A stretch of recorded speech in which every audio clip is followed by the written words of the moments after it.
crapaud pour manger.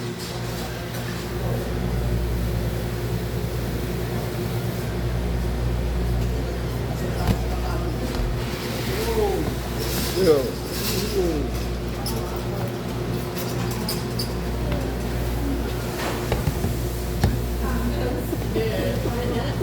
I'm scared. I'm scared of it.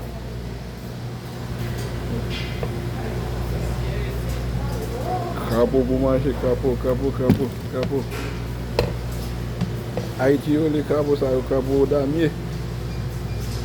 Damn. Il est tout vivant.